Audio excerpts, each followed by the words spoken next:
Hello aspirants, दिसंबर current affairs की इस special master class explainer में आप सभी का स्वागत है। आज हम महीने भर के उन भारी भरकम फैक्ट्स को लेंगे और उन्हें बिल्कुल क्लियर, एग्जाम रेडी पॉइंट्स में तोड़ देंगे।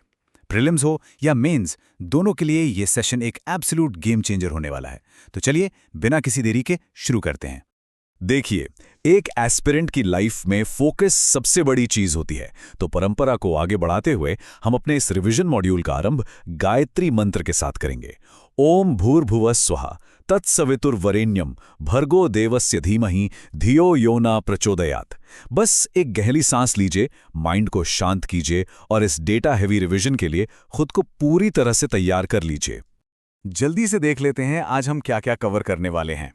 हम स्टार्ट करेंगे गवर्नेंस और डिजिटल इनिशिएटिव्स से, उसके बाद सीधे चलेंगे ग्लोबल रैंकिंग्स और इकोनॉमी पर, फिर बारी आएगी डिफेंस, स्पेस और साइंस की, उसके बाद स्पोर्ट्स और अवार्ड्स के इंपॉर्टेंट फैक्ट्स को कवर करेंगे और फाइनली मेंस एग्जाम के लिए जो की थीम्स हैं उन पर एक डीप डाइव लेंगे। तो आते हैं अपने पहले पिलर पर, गवर्नेंस और डिजिटल इनिशिएटिव्स। यहां हम देखेंगे कि कैसे नए ऐप्स और पोर्टल्स रूरल मैनेजमेंट की तस्वीर बदल रहे हैं। अब इन दो प्लेटफॉर्म्स को ध्यान से देखिए, दोनों के काम करने का तरीका बिल्कुल अलग है। एक तरफ हमारे पास है सुजलम भारत ऐप, जिसे BISAGN ने बनाया है। इसका मेन काम है गांव में पेयजल आपूर्ति यानी ड्रिंकिंग वाटर की स्ट्रिक्ट मॉनिटरिंग करना। वहीं दूसरी तरफ है भारत विन पोर्टल। ये थोड़ा अलग अप्रोच लेता है। ये ग्राउंड लेवल की पानी की समस्याओं को डायरेक्ट उन स्टार्टअप से जोड़ देता है जो नए और प्रैक्टिकल सॉल्यूशंस दे सकते हैं। एक मॉनिटरिंग कर रहा है तो दूसरा इनोवेशन ला रहा है। अब एग्जाम हॉल के प्रेशर में इन सबको याद कैसे रखें? यही काम आते हैं हमारे चीट कोड्स। सुजलम को बस ऐसे याद रखिए, supply plus jail plus monitoring, simple.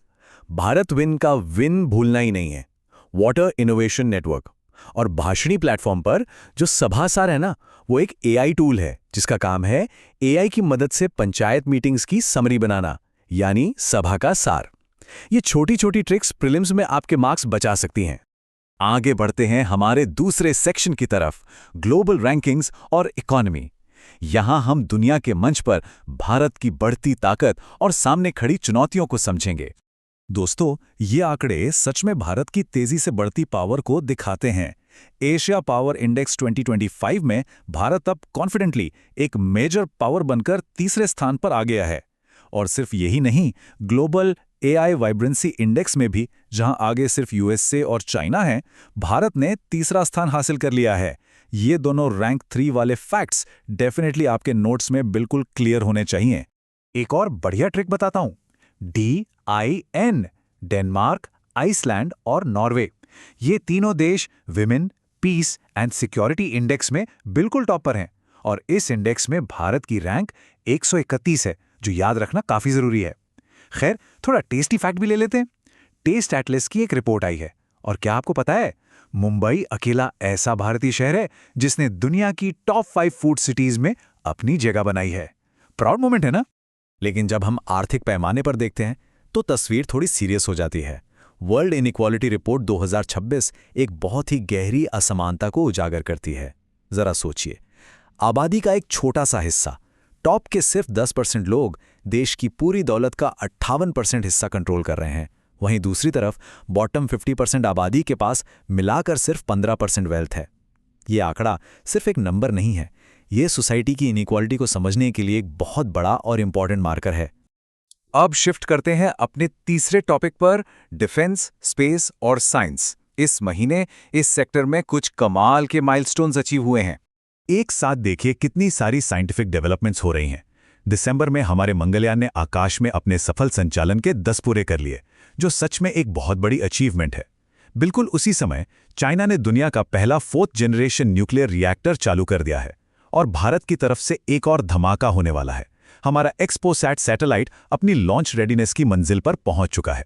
ये सब बताता है कि स्पेस और साइंस की रेस कितनी तेजी से आगे बढ़ रही है।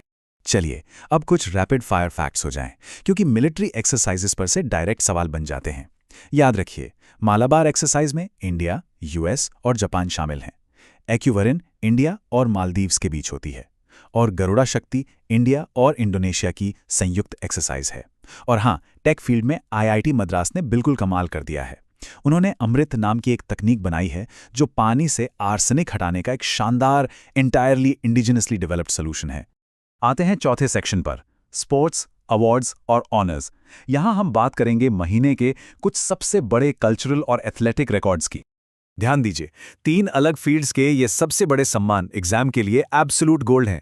पहला, यूएनएचआरसी को 2024 का नोबेल पीस प्राइज मिला। दूसरा, टाइम मैगजीन ने पॉप आइकॉन टेलर स्विफ्ट को पर्सन ऑफ द ईयर चुना है। और तीसरा, साहित्य की दुनिया में पुष्प भारती जी को उनके खूबसूरत संस्मरण यादें यादें और यादें के लिए 33वें व्यास सम्मान से नवाजा गया।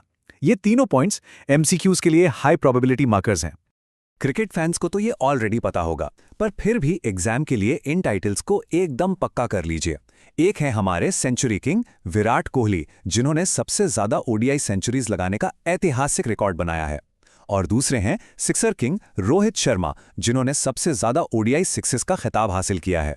बस ये 2 टर्म्स याद रखिए और कंफ्यूजन खत्म। और भारत की इस बेहद शक्तिशाली सॉफ्ट पावर को देखिए। क्या आप इस 1500 से ज्यादा के आंकड़े का मतलब जानते हैं? ग्वालियर में आयोजित तानसेन समारोह में 1500 प्लस तबला वादकों ने एक साथ तबला बजाकर एक गिनेस वर्ल्ड रिकॉर्ड अपने नाम कर लिया। लिटरली एक ग्राउंड भरा हुआ था म्यूजिशियंस से। इस मॉन्यूमेंटल इवेंट के बाद ही ग्वालियर को ऑफिशियली सिटी ऑफ म्यूजिक का दर्जा भी दिया गया है। अब आते हैं अपने आखिरी और सबसे क्रूशल सेक्शन पर, की थीम्स फॉर मेंस। अब वक्त है इन छोटे छोटे फैक्ट्स को जोड़कर एक एनालिटिकल आंसर तैयार करने का। मेंस में आंसर लिखते वक्त अगर पूरे महीने का एसेंस याद रखना हो तो हमारी इस AW सुपर ट्रिक से बेहतर कुछ नहीं। A for AI revolution, W for water management, D for defence modernisation, I for inequality challenge और S फॉर स्पोर्ट्स और सॉफ्ट पावर। अगर आपने इस फ्रेमवर्क को दिमाग में बिठा लिया तो समझ लीजिए दिसंबर की कोई भी बड़ी थीम आपके आंसर से छूटेगी नहीं। आंसर्स को थोड़ा और इम्पैक्टफुल बनाने के लिए सिर्फ फैक्ट्स नहीं, सॉलिड आर्ग्यूमेंट्स भी चाहिए होते हैं। जैसे ये 2 कोट्स देखिए। पहला, टेक्नोलॉजी प्रशासन को तभी सशक्त बनाती है जब ये आखिरी व्यक्ति तक पहुंचे। और दूसरा, समानता के बिना विकास एक अधूरा विकास है। ये पावरफुल एडिटोरियल स्टेटमेंट्स आपके किसी भी डिस्क्रिप्टिव आंसर या ऐसे को एक अलग ही डेप्थ दे सकते हैं। तो चलिए आज के इस एक्सप्लेनर को एक बहुत ही गहरे सवाल के साथ खत्म करते हैं। एक तरफ जहां भारत तेजी से ग्लोबल हार्ड पावर और AI इनोवेशन में दुनिया के टॉप 3 देश में अपनी जगह बना रहा है, वहीं क्या आने वाले वक्त में हमारी सबसे बड़ी चुनौती इस बढ़ती हुई आर्थिक असमानता को खत्म करना नहीं होगी? भारत की पॉलिसी इस आर्थिक खाई को पाटने के लिए कैसे आगे बढ़ेगी? इस पर जरूर सोचिए। आपसे मिलेंगे अगली मास्टर क्लास में। तब तक के लिए अपने नोट्स रिवाइज करते रहिए।